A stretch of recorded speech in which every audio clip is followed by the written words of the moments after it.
नमस्कार दोस्तों। तो दोस्तों कैसे हैं आप सब? आप सबकी प्रिपरेशन कैसे चल रही है एनवीएस एग्ज़ाम की?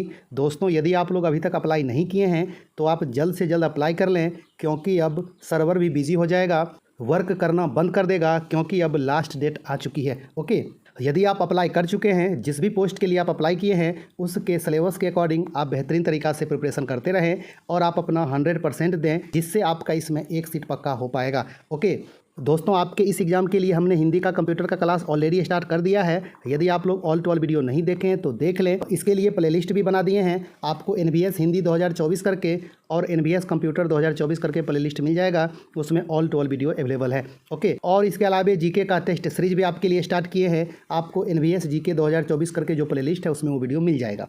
और जैसा कि आपको कल बताए हैं कि आपके लिए स्पेशल एक जीके का चैनल स्टार्ट किए हैं, उस पर ओनली जीके का ही वीडियो आएगा। टॉपिक वाइज बेहतरीन कंटेंट आपको देंगे। धीरे धीरे करके आपका एक अच्छा खासा preparation GK GS current affairs का हो जाएगा। ओके, उस चैनल का लिंक डिस्क्रिप्शन बॉक्स में और कमेंट्स बॉक्स में दे देंगे। आप लोग जल्दी से सब्सक्राइब कर लें, आप अपने दोस्तों में भी शेयर करें। ओके दोस्तों, आज ये हिंदी का 8वां क्लास है और अभी हम लोग समास पढ़ रहे हैं ना। अभी तक हम लोग 3 समास पढ़ चुके हैं, द्वंद्व, द्विगु और बहुब्रीहि समास, है ना। और इसके एमसीक्यू टाइप के कुछ क्वेश्चन पे भी हम लोग प्रैक्टिस कर चुके हैं और आज हम लोग एक नया समास पढ़ेंगे। तो आप लोग इस वीडियो को लास्ट तक देखें, आपको बहुत कुछ सीखने को मिलेगा। मेरा एक ही उद्देश्य है कि आपको पहले कंसेप्ट दिया जाए, उसके बाद आपको ज़बरदस्त प्रैक्टिस करवाया जाए। ओके, यदि आप इस एनवीएस नॉन टीचिंग एग्जाम के लिए किसी भी पोस्ट के लिए अप्लाई किए हैं, उसमें ये ऑल टू ऑल हिंदी का वीडियो हेल्प करेगा। तो आप लोग कंटिन्यू देखते रहें, आपके एग्जाम तक दी बेस्ट कंटेंट आते रहेगा। ओके, तो दोस्तों चलिए हम लोग हिंदी का 8वां क्लास अच्छे से देख लेते हैं और पढ़ लेते हैं। ओके, जैसा कि आप लोग जानते हैं, सबसे पहले आपको परिभाषा बताते हैं, इसका जो बेसिक होता है वो आपको बताते हैं, फिर आपको इस पे एग्जाम्पल समझाते हैं और उसके बाद हम लोग एमसीक्यू टाइप पे अच्छा से प्रैक्टिस करते हैं ना। तो सबसे पहले आप लोग देखें कि अव्ययीभाव समास क्या होता है और इसको किस तरह से आप लोग पकड़ेंगे, इस समास को कैसे आप लोग आसानी से छांट सकते हैं, आपको ये भी बताएंगे। लेकिन इससे पहले आप लोग सबसे पहले इसका परिभाषा देखें कि अव्ययीभाव समास उसको कहते हैं जिस समास के पूर्व पद अव्यय हो अर्थात प्रधान हो, उसे अव्ययीभाव समास कहते हैं। यानी कि इसका जो प्रथम पद होगा, पूर्व पद जो होगा वो आपका प्रधान होगा। ओके, प्रधान के साथ साथ क्या होगा? अव्यय होगा। ओके, अव्यय का अर्थ होता है कि खर्च ना होने वाला, जिसका व्यय ना हो उसको हम लोग कहते हैं अव्यय। तो आप लोग अच्छा से ध्यान में रखिएगा, इसका जो प्रथम पद होता है वो प्रधान होता है। तो आपसे एग्जाम में क्वेश्चन ऐसे भी पूछता है कि जिस समास का प्रथम पद प्रधान हो, प्रथम पद अव्यय हो, उसको कौन सा समास कहा जाता है? तो उसको अव्ययीभाव समास कहा जाता है। आप लोग अच्छा से ध्यान में रखिएगा। ओके, तो आइए सबसे पहले इसका हम लोग एग्जाम्पल समझें कि अव्ययीभाव समास का एग्जाम्पल क्या है और आप लोग इसको आसानी से कैसे पकड़ सकते हैं कि ये समास अव्ययीभाव समास होगा। और इसमें सबसे पहले आप लोग एक चीज़ को अच्छा से ध्यान में रखेंगे कि जिस शब्द में दोहराव हो वो अव्ययीभाव समास होगा। आप लोग इसको थोड़ा अच्छा से ध्यान में रखेंगे। जैसे कोई रिपीट वाला आ जाए शब्द, जैसे दिनों दिन, आपको लिख दे दिनों दिन, रातों रात, इस तरह से आपका आ जाए तो आप लोग समझ जाएंगे कि ये अव्ययीभाव समास होगा। इस तरह के रिपीटेशन वाला, दोहराव वाला जो आपको शब्द दिखेगा, समास दिखेगा, उसको आप समझ जाएंगे कि ये अव्ययीभाव समास है। और भी आपको आगे बताएंगे कि आप लोग कैसे आसानी से पकड़ सकते हैं कि ये अव्ययीभाव समास होगा। ओके, अब आइए इसका हम लोग कुछ एग्जाम्पल देखते हैं, धीरे धीरे आपको समझ में आने लगेगा। ओके, तो आप लोग अच्छा से इस बात को ध्यान में रखेंगे कि जिस समास का प्रथम पद प्रधान हो और अव्यय हो उसे अव्ययीभाव समास कहा जाता है। जैसे कि आपका आ गया यथाशक्ति, तो इसमें जो प्रधान शब्द है वो आपका क्या है? यथा। यथा का अर्थ एक तरह से निकल जाता है कि उसके अनुसार। किसके अनुसार? तो शक्ति के अनुसार, है ना। आप सिर्फ लिखेंगे शक्ति तो ठीक है, शक्ति तो एक शब्द हो गया और इसके आगे हम लोग यदि लगा देंगे यथा, तो इसका अर्थ हो गया शक्ति के अनुसार, है ना। मतलब इसका पूरा अर्थ ही क्या हो गया? एक तरह से चेंज हो जाता है। ये यथा जो है वो अपने आप में एक तरह से क्या है? प्रधान है इसमें।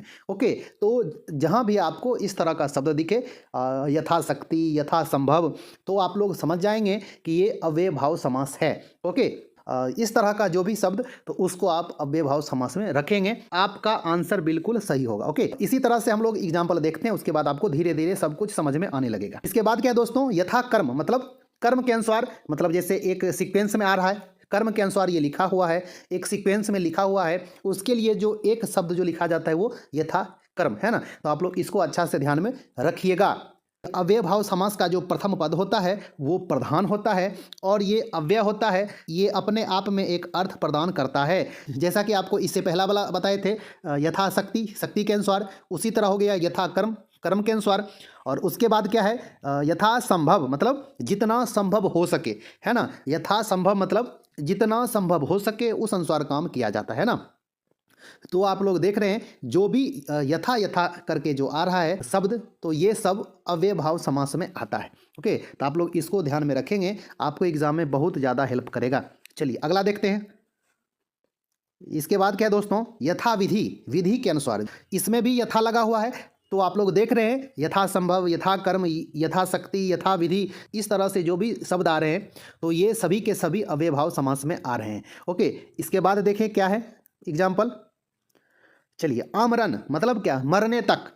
आपका जैसे ये होता सिर्फ मरण होता तो इसका अर्थ तो होता है जैसे मरना, और इसके आगे आपका लग गया आ, तो आमरण आप लोग सुनते होंगे कि आमरण अनशन कर रहा है ना, तो इसका अर्थ होता है मरने तक, जब तक मर नहीं जाएंगे तब तक अनशन करते रहेंगे, है ना। तो आमरण जो होता है आपका, आमरण क्या है, एक तरह से अव्यय भाव समास है। और इसमें ये आ जो है ये इसमें प्रधान है, ये आ लग के इसका अर्थ ही चेंज कर दिया है, मरण का अर्थ ही चेंज कर दिया है और ये अपने आप में प्रधान हो गया है। ये लगने से इसका अर्थ, मरण का अर्थ ही अलग हो गया, आमरण जब तक मर ना जाए, है ना, मरने तक। तो आप लोग इसको अच्छा से ध्यान में रखेंगे। पहला कोई एक शब्द भी लग जाता है तो वो अपना अर्थ बदल देगा, है ना, तो उसको आप लोग अच्छा से ध्यान में रखेंगे, यथाशक्ति, आमरण, आजन्म। चलिए अगला एग्जाम्पल देखते हैं दोस्तों। ये आपका क्या है दोस्तों, प्रतिदिन, यानी कि दिन दिन। आपका सिर्फ दिन रहता तो इसका अर्थ होता है दिन, जो भी डे होता है वो होता है ना। और इसी में आपका लग गया क्या, प्रति लग गया, तो ये आपका क्या बन गया, प्रतिदिन, यानी कि डेली। आपको जब भी कोई शब्द में आपको एग्जाम में दे, कोई समास दे और उसमें प्रति लगा दिखे तो उसको आप लोग सीधा अव्यय भाव समास मारेंगे। ओके, आप लोग अव्यय भाव समास समझेंगे। ओके, समझ में आ गया। तो आप लोग इस बात को अच्छा से ध्यान में रखेंगे।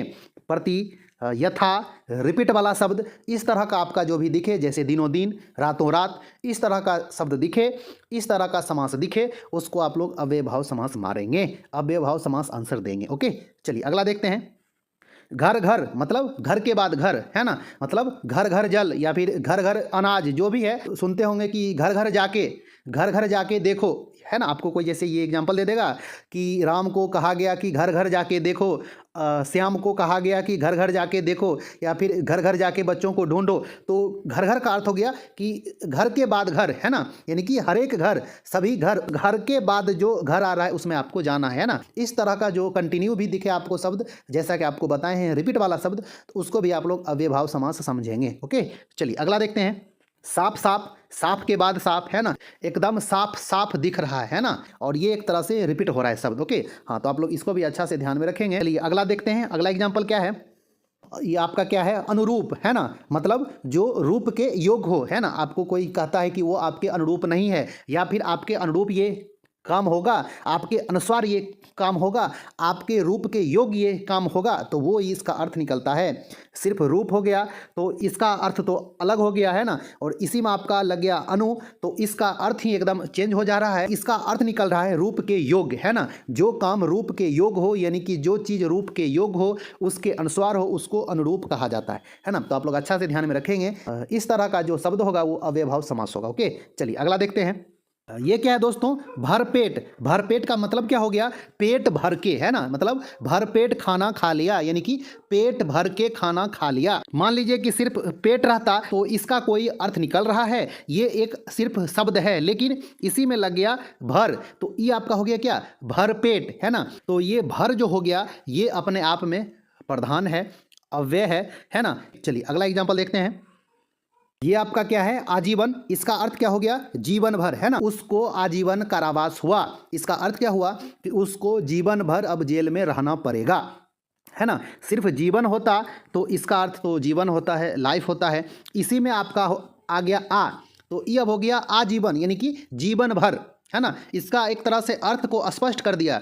आ लगने से ये आजीवन हो गया, इसका जो एक अर्थ निकला वो जीवन भर निकला, है ना। तो इसी तरह का जो भी आपका वर्ड दिखेगा, आजन्म, आजीवन, आमरण, है ना, इस तरह का जो भी आपको वर्ड दिखेगा, समास दिखेगा, वो सब अव्ययभाव समास होगा। ओके, आप लोग अच्छा से ध्यान में रखेंगे। चलिए अगला देख लेते हैं। ये क्या है दोस्तों, आजन्म, जन्म से लेकर, है ना। तो जब भी आपको इस तरह का दिखेगा, जो भी आपको वर्ड, जैसा कि आपको पहले बताए, आजन्म, आमरण, आजीवन, है ना, तो आप लोग उसको अव्ययभाव समास समझेंगे। और इसी तरह का आप ज़्यादा से ज़्यादा आपको प्रैक्टिस करना पड़ेगा, एकदम क्लियर हो जाएगा। बस आपको ज़्यादा से ज़्यादा प्रैक्टिस करने की ज़रूरत है। और जैसा कि आपको कुछ बातें बताएं कि अव्ययभाव समास में आपको क्या ध्यान रखना है, किस बात को आपको ध्यान में रखना है। जैसे आपको शब्द में, समास में यथा दिखे, प्रति लगा दिखे, रिपीटेशन दिखे, जो शब्द रिपीट कर रहा है, जैसे दिनों दिन, रातों रात, इस तरह का जो भी दिखे, वो सभी का सभी अव्ययभाव समास होगा। ओके, और जैसा कि आपको एग्जांपल बताए, इसको भी आप अच्छा से ध्यान में रखेंगे और हम लोग इस पर ज़बरदस्त प्रैक्टिस भी करेंगे। ओके, तो आप लोग इन सभी बातों को अच्छा से ध्यान में रखेंगे।